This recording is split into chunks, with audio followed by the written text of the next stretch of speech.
खुल चुका है।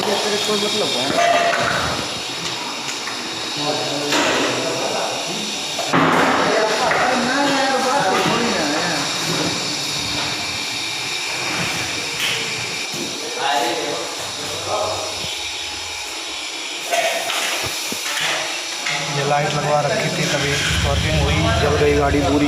ये देखिए सामान धीरे धीरे आ रहा है खुल के।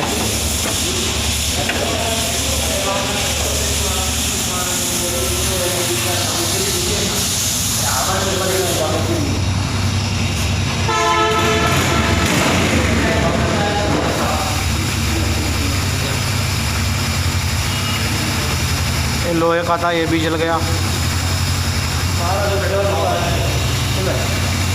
चलो